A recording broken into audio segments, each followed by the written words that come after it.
Hello, everyone, and welcome to Now Spinning, the official podcast of the Lansing Community College Vinyl Record Club.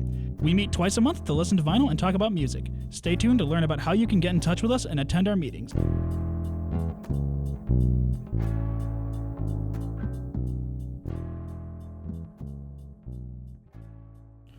Hello, everybody. Welcome back to Now Spinning. Today, we are going to be talking about the meeting that we held on April Fool's Day. Yeah, April 1st, 2025. But first, let's introduce our people here. Today, we have Tyler Reck. Noah Miller. Whatever my name was. Simon Medina. Let's get started right in here with the first song that was played at this meeting, though, which is Telstar by the Tornadoes. Yeah, I found it. I found it like the Friday before, and I've been searching for this thing for 3 years or so, or 2 years. First time I ever heard it was in a diner up in Mackinac City, and it like dang near struck me to the ground. I was like, heard it, and I was like, this is amazing, which I still think it is pretty amazing because if you don't know, Telstar was a satellite that could broadcast, video transmissions across the Atlantic, like so. Somebody in London could watch JFK giving a speech or something. Nice. That was like the big thing, in telecommunications. Yeah, it's very ahead of its time. I think, like the instrumental. Oh yeah, it's pretty fun. It's got like this kind of like driving like synth. Yeah, it's very retro, but like at the same time, like it's a new very like you said, like with the synth sound, like that's very, very forward thinking for. What, 1950 something, 1960? 67, yeah. No, 62. Yeah, this is super early, like really early. Like I think it's the first British invasion song is what it's classified as. Nice. It was very fascinating instrumental, though. I like that song a lot. However, second song we have here. I don't get no. Yeah, somebody played Never Gonna Give You Up, which I wasn't there for, so everybody else at Record Club except for me got rickrolled. I'm happy about that. Who did this? Who brought this one in? No one knows. Nobody knows? It's a mystery. Rick Astley came in. Rick Astley spawned. Friend of the show, Rick Astley came in, dropped to 45, played Never Gonna Give You Up, disappeared into thin air. No one knows who did it. Oh, my goodness. Yeah, that's a song. Moving on, we have... We love Rick Astley, friend of the show. Love that song. Anyway, moving on, we have Fugazi, The Waiting Room. Yeah. Not The Waiting Room, just Waiting Room. Yeah, so this is the first song off of their first album, and it was their biggest song in their catalog. Fugazi, like post-hardcore punk band, kind of late 80s sort of stuff. Off of this album, it was just kind of called 7 songs. The version on Spotify is 13. There's like a couple like extra bonus tracks and stuff like that. But this one has the track Suggestion on it, which was another big track off of that one. And this album kind of culminates in the 15 minutes of fame that they had. Suggestion is kind of it's pointing out or standing against like objectification, just kind of at large from kind of a woman's perspective, but Ian MacKaye just has this really like drill sergeant-esque like delivery to the lines that he gives, and Guy Picciotto, I think that's how you would pronounce his last name. He's just a great counter voice to Ian in that band, and yeah, just the whole album and the production of it is very clean. Let alone being their first album, but just kind of a punk album in general. It's very clean, but there's still like some rough edges to it and stuff. It's a lot of fun. I have to check that out. I put that on my list. I would listen to that. It was a great song. Yeah. It's on the list. Trust me. The list is very long, but it's on there. Yeah. Somewhere. What's up? Are we going? Yeah, we're jumping. Is this going to be an episode where it's bad transitions? Well, no, we were making it a bad transition by talking. Anyway, all right. No. Anyway, next is I Could Be So Good to You by Don and the Good Times. This is a very good sunshine poppy kind of song. I found it in a dollar bin. I really like it, and I decided to play it because, it's kind of lots of later 60s, like late 60s bands kind of had that whole one-hit wonder sort of thing. It's like a doo-wop kind of like almost kind of shuffle thing going on in here with some early rock stuff going too. Yeah.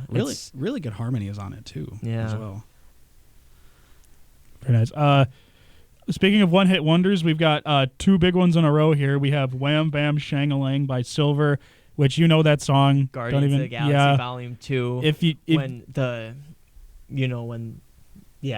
I don't remember the bit in the movie. I remember it's in that movie. I forget where it was, but then along with Wham Bam Shang-a-Lang, we have My Sharona by the Knack, which is probably one of the most one of the biggest one-hit wonders. Everybody immediately will jump to it when you say that word, like that phrase. It's the Knack. Tyler, you mentioned that I've said that I really hate this album cover because it's just staring into the depths of my soul. Yeah, the lead guy. This just, I guess, goes to show you how much of a one-hit wonder the Knack is. I don't even know any of their names, but the guy in the second, from left to right, the second guy is just staring at you. Yeah, I don't like that. Just pull up a picture of the album right now and look. Don't look; it'll scare you. Good song. The Sovereign. That's the. I was kicking myself because I forgot about it, but Wham Bam Shang-a-Lang is when the Sovereign come to Ego. Okay. Yes, I remember. Rocket stole Annie Lac's batteries. Something like that. And yeah. I do remember now that you mentioned it. That's one of my favorite movies song-wise, and I was really kicking myself. They got that's a good soundtrack. Anyway, hard pan left, back to My Sharona. Here we are, back there. Yeah, this is a very good power pop song. When you this is basically, it's like archetypal one-hit wonder, archetypal power pop song. Quite good. Very catchy. Once you hear it, it doesn't leave your head. Those two songs are both, like I said, super catchy. That's why they're hits. That you can't get them out of your head. It's dangerous. Yeah, I think back to Wham Bam Shang-a-Lang. Two things about that one. Whiplash. That's fine. With that one, I believe that was the band's only album, right? Pretty sure. Yeah, because it doesn't show anything else on Spotify except some random trap thing that apparently they're connected to. Huh. But this song definitely it's kind of like it's Steely Dan meets disco. That's kind of the vibe that I really got from it. And just the strings, the hits in there, a lot of fun. It's very lush. It's a beautiful song. But yeah. Moving forward, Tyler, do you have anything to say about over under sideways down is by the Yardbirds. By the Yardbirds. Eric Clapton, Jimmy Page, and some other guy. But it's really cool. A really cool song. It's very good. It's really kind of grooving and driving and all that stuff. And now on to the ninth song that we played. Welcome Home by Coheed and Cambria, which did make an appearance in the trailer for the movie 9. It was a Tim Burton produced movie. He didn't actually direct it, or it wasn't really his vision. I'm blanking on the main guy's name right now. I'm very sorry, but it'll come to you. Yeah, just like the Sovereign came to me. Maybe. Well, one can hope. But anyway, Welcome Home. This also made kind of a big appearance in Rock Band, the Rock Band game series. Just mostly, I think, for the dueling guitar lines at the end and the riff at the beginning. This song gets compared to Kashmir by Led Zeppelin quite a bit, mostly for the verse riff and everything, and kind of the way that it progresses. But yeah, really cool album in general. I've mentioned it on the show before. Coheed and Cambria, they got comics that go along with their albums too. Just really good alternative prog rock. Yeah, definitely check them out. Yeah. Next, we have a song from a choreographer called Mickey. Yeah, Hey Mickey, that's the song. Yeah.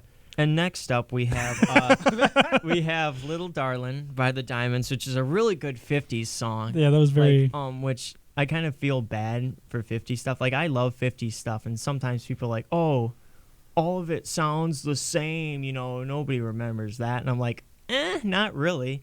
And if you listen to the playlist, it'll kind of prove my point. You do tend to bring some. I will say I do tend to subscribe to that, but you definitely bring some stuff that is different from that standard 50s sound. There's some deep cuts and couple really cool things stuff. that I played that we're going to talk about later that are kind of funny. Oh yeah.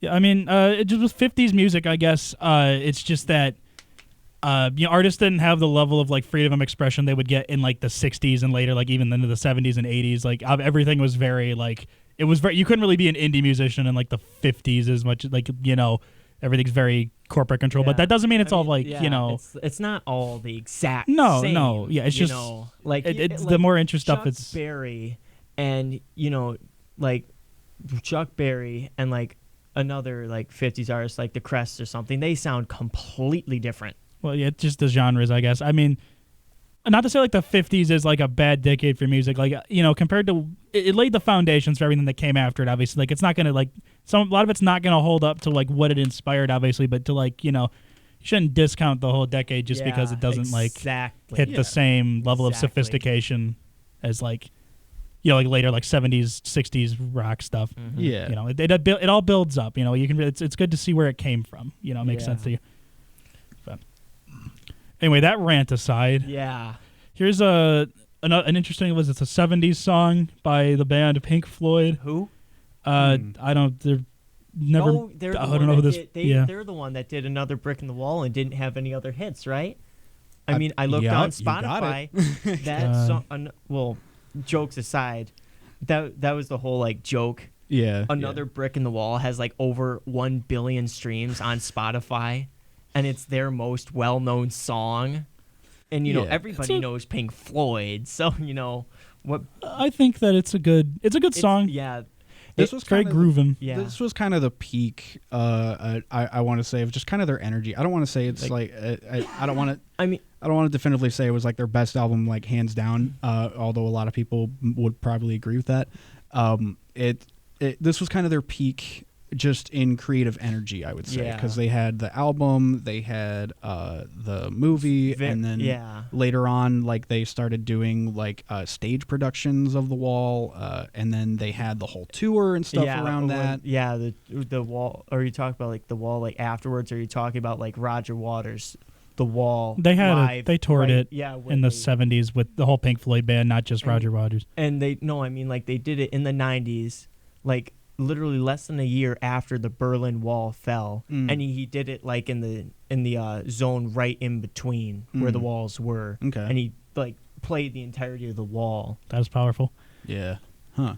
But that's a good song. I listened to that and I was like, okay, I haven't listened to The Wall in like 12 years. I'm gonna listen to it again. I've been listening to it a lot lately. But thanks, Andy. Yeah, Andy brought it.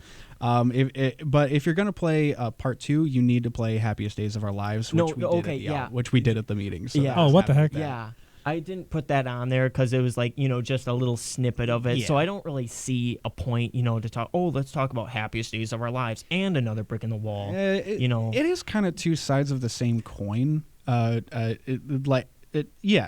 just kind of consider it as like an intro to Another Brick in the Wall. Not as like its own separate thing. Just like a little bit of Empty Spaces is the introduction to you know, the Young Lust. Yeah. That whole 3-song run. And Empty Spaces, Young Lust, One of My Turns. One of My Turns, probably my favorite song in the album. Amazing. But yeah, on to probably some more prog here. This is I wouldn't call this one prog as much. It's kind of prog band. Yeah. They were prog at one point. They were prog before this, but Owner of a Lonely Heart. No, I'm kidding. Full of jokes here. Anyway, I like this song. Very quintessential 80s kind of one-hit wonder, but apparently we were talking about it earlier in the show. They have more stuff than just that. This is sure. We'll call it that. They are one of the more influential, I think, prog bands out there. The album was a Close to the Edge. That's my favorite by them. It's one of those prog albums where it's like one song is an entire album side, so you know it's good. Yeah, I just recently got that. Really? I just got that recently from Record Store Day. That's awesome. But I was able to pick that up for like $12. That's a good deal. But Close to the Edge is 18 minutes, so it's like an entire first side of the album, and then there's 2 songs on the other side, and then that's the album. The 80s. The 80s were not a good time for a lot of prog bands. I mean, this obviously financially speaking, they kind of they did well. I mean, this is definitely not nearly anywhere as like complex or like instrumentally. I had no idea they detailed. I'm being like 100% serious, like because we talked about it earlier. I did not know they did anything like other than like the album that Owner of a Lonely Heart is on. That breaks my heart to hear that. But yeah, Relayer. There's Tales of Topographic Oceans. That's another almost hour and a half album. That's only 4 songs. This is good. Okay. Each song is 20 minutes. Let's cut to the chase. What album number is whatever album this is? I am not sure, but it was in their switch from like their 70s like kind of prog folk jazz fusion-esque influenced sound into kind of the 80s, like trying to keep up with all the effects. So they probably have like a decent number of albums before this one, right? Definitely. Yeah. Most of their good albums I think are before this one, but that's yeah. Well, I learned something new today. Yeah. Very good band. Very interesting band. But let's take it a step past this one. This is a song that I don't have words for, so I'm going to let you talk about this one here. Submarine Races by Jan and Dean. Jan and Dean. This is it's not really a song. Well, it's a song, but it's like not like it's basically more of a skit. Yeah, another good April Fool's kind of jokey kind of thing. The whole entire joke here was that like the narrator's trying to come up with an excuse that he's telling his teacher, and he's like, "Oh, my baby doesn't like fancy places. She just wants to go to the submarine races." And some guy's like, "Hey, I like submarines. Yeah, let me go with you. Oh, I'd love to look out your window if I could. I'd call you handsome. I'd smile too if I saw you." Yeah. It's like no, it's just an excuse. An excuse? What? I was like, oh, we just go down to Chautauqua, and then we park. You park, and I would I'd sit in the back. Yeah, I'll be quiet. I'll let you glue on my conning tower. Well, I'd say that I'd say people go home and listen to it, but I think that you basically just gave them the whole skit now. Yeah, probably. So there's nothing left for them to hear. But it is funny because it's just like the whole time there's just a 60s like and it's like a backing track. Yeah. It was a different time. You could just put that on an album and everybody would have to live with it. Yeah, going on with the whole sea thing, we got Sea Cruise by Frankie Ford. It's another one of those 50s songs that sounds a little bit different, especially with the ringing of the bell and the whole boat horn and all that stuff. It's pretty good. Atmospheric. With more yacht rock, we got more yacht rock. Right, this is I wouldn't call the one before this yacht rock, but this one is definitely what part of like one of the most, I don't want to say there's like a trinity of yacht rock albums because I can't name 2 other ones, but like this is definitely one of the more well-known yacht rock albums, which is Sailing by Christopher Cross. Not to interrupt. No, you're good. This song is what's this, Minstrel Gigolo, which is, I have no idea what the meaning of that is, but I did listen to this whole album a couple days ago because I watched this documentary they had on HBO Max that was just about yacht rock, and I learned like the horror that the entirety of like late 70s, early 80s pop music and everything that has descended from that can trace its origins back to the band Steely Dan and the group of session musicians surrounding them.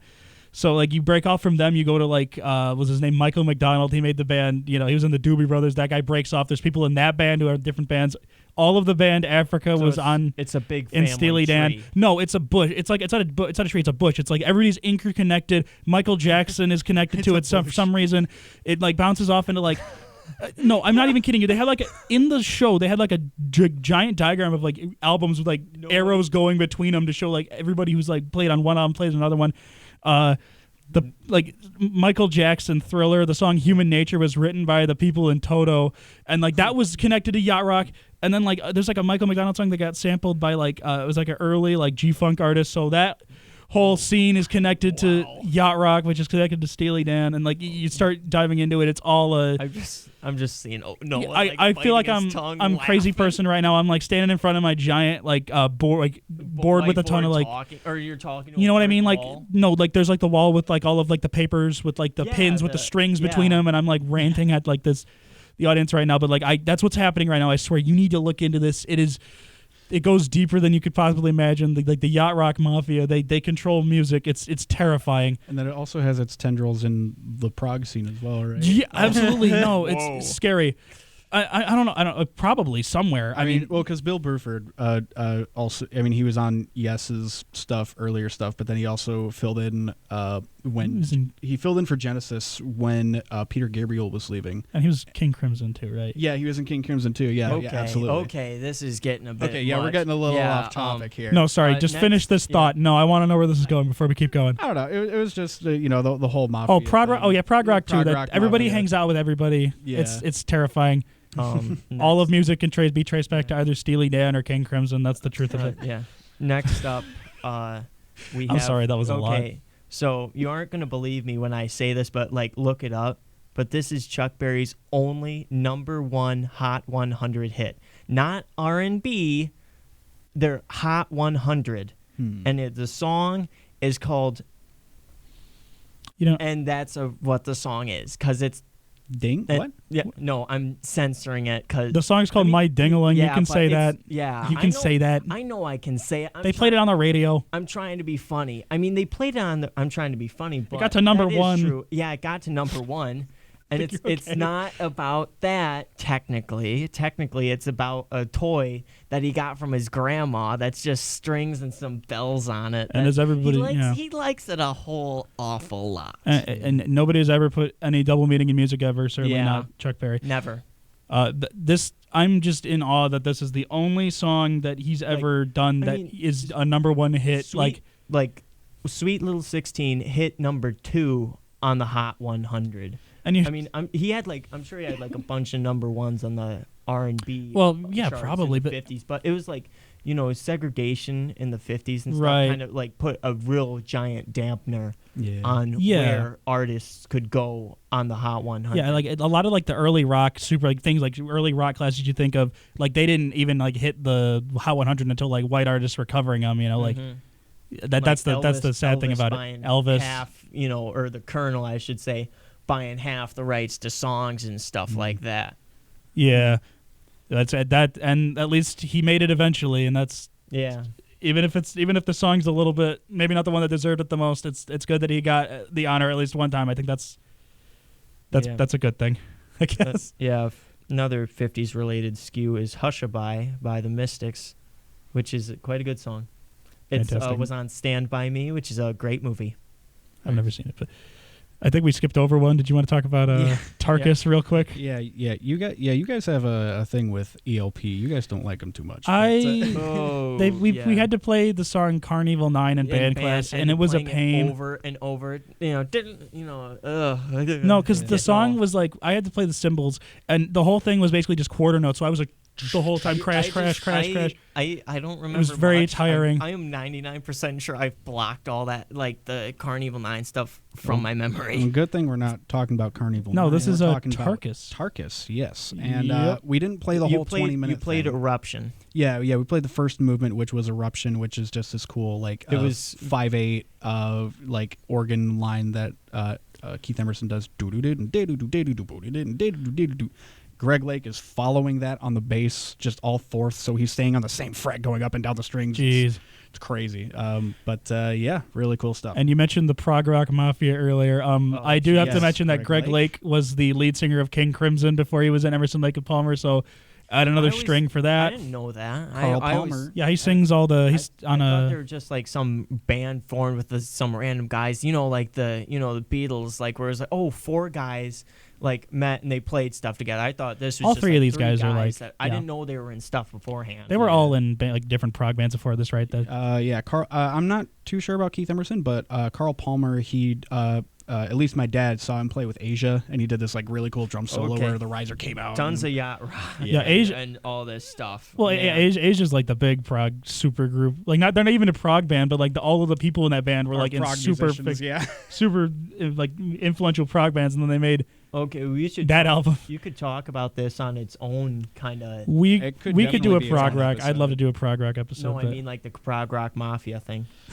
We can't talk about it too much because then they'll come get us. So yeah. Do we have any others? I think I might have skipped some, or is it Psychotic Reaction? No, we didn't skip any. Okay. No, that's a good song. I liked it. It's a '60s song that I kind of like that Tim brought in. Yeah, garage rock, something like that. It was interesting. Next up. Okay, easy. We're running out of time. It's fine. Tell? Yeah, a little bit. But All the Young Dudes by Mott the Hoople. I don't know what the band name came from, but it's an interesting name for a band. It's from a book. Sure. Pretty sure. I would believe that. I think I looked it up. Yeah. And this is actually some character of a book or something. Something like that. I don't know. This song is actually written by David Bowie, which is interesting. I thought. I mean, when you listen to it, it's a it kind of it sounds like a David Bowie song. Yeah. Like the delivery of it, at least, and like the instrumental. I guess it would have fit on Ziggy Stardust. I think nobody would have like said anything about it. I guess. Right.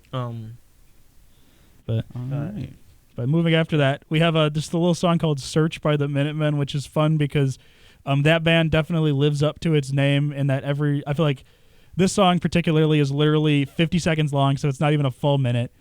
So that's a good band. Oh yeah, that's the one that gets brought into quite a bit, and it's always fun when they bring it in because Steve. Someone's gonna have to run up and put something on right after because it's only a minute long. Which. Speaking of running, there's a song about driving next, Beep Beep by the Playmates. It's this guy in this Cadillac is driving down the road, and there's this little Nash Rambler that pulls up right behind him, and he's like tailgating this guy. And it's just, the song kind of starts out slow, and then it gets faster and faster and faster and faster and faster and faster and faster and faster. Yeah, like literally super fast, very fast. I have nothing to say about this. This is terrifying me, but yeah, it was one of the first 45s I ever bought. Nice. Yeah. But yeah. And then we got Concrete and Clay from the Rushmore, a great movie. Wes Anderson movie. It's got like very lots of 60s kind of music in it. Yeah. He always does that. He's always finding weird 60s music to throw into his movies, I have to say. Yeah. Yeah, next we've got a certain... We've got two big hit songs, one of which is a one hit, one of which is a million hit, but... No, a billion. Billion, sorry. Over a billion. Staying Alive by the Bee Gees, and then Take On Me by Aha. And we'll have to say right now, Staying Alive, They Can Never Make Me Hate You. This is a beautiful song. If I am... I know it's one of those songs where you can do CPR to it. If I'm ever having a heart attack, that's the one I want them to play. The Office. Right. And then... Yeah, good song. Yeah. Very... Also, speaking of the Bee Gees and all that stuff, with your Law & Order, you were saying, I don't know how A Night on Disco Mountain relates to crime. The crime is that Tony and Double J and all them were climbing on the Verzano Bridge, the Staten Island Bridge. So that's the crime. Okay, well, anyway, bring that back. Take On Me. This is a song. That was a popular I think the music video is really awesome. This song was like a big meme song back when I was in high school. Yeah. I remember that was everywhere. It's fine. Web and stuff it's like that. It's a very upbeat song. Yeah. We played it for marching band. Yeah, me too. It was pretty fun. We did? Once. Actually, this one, being as massive of a hit it is, I do, and hits, they can get kind of tiring to listen to when they just kind of show up in the wild. It's like I'm really tired of hearing this song over and over and over again. But when you come into Record Club, it does kind of put it in a slightly different context. You're in more of a mind state to kind of appreciate just the actual good songwriting underneath a hit like that. And there is really good songwriting underneath the song "Take on Me." Aside from being just as popular as it was, it's still a good song. You trash the song, songs like this all you want. There's a reason that it was as big as it was. Is that it was able to connect to a lot of people. It's very catchy. You can't get, like I said, it's one of those songs you just can't get away from once you hear it. Yeah, that's definitely a lot of these one-hit wonder songs, but especially this one, I'd have to say. Yeah, and it might be annoying in the grocery store, but you sit at home and you actually turn it on. It's a difference between wanting to hear it and not wanting to hear it. Speaking of grocery stores and Take on Me, it was also in that Family Guy episode, where the hand comes out of the milk and that's like the actual music video, Chris, I think. And he gets brought in to the whole thing. Yeah, they do that's literally the actual music video of it too. That's the thing. Really cool music video, by the way. Go watch if you haven't. If you somehow have not seen that one, that's definitely a very cool music video. But yeah, I think that's the end of the playlist though today. Yeah. A lot of good, interesting one-hit wonders. Some not one-hit wonders, but definitely hits. Yeah, definitely a lot of that. Moments in the spotlight. But that's the whole joke. It's like, this band's one of the best-known bands in the world. Let's play their number one song. And they've song. only got exactly. Deep cut day. That's deep April cut day, Fool's but- Day for ya. Very good. But if you're interested at all in coming into any more meetings, though, and seeing what other interesting music will get played there, you can check out our website, which will be linked with the show. There you'll find our meeting schedule, any playlists we make, any past podcasts, as well as any themes for the future meetings we're going to be doing. Everybody's welcome at the record club. Like we said, the only barrier to joining is that you have to be willing to hear some music that you wouldn't normally listen to, as this episode's probably demonstrated. And you just have to have, a general appreciation for music. Whether you have no records at all or you've been collecting for decades, we're a very friendly group. We accept all kinds of music. We love to hear what you have to bring in. Thank you for tuning in. We'll hope you see you next time. Bye-bye. Bye-bye. Love you. Bye-bye. Bye. Oh.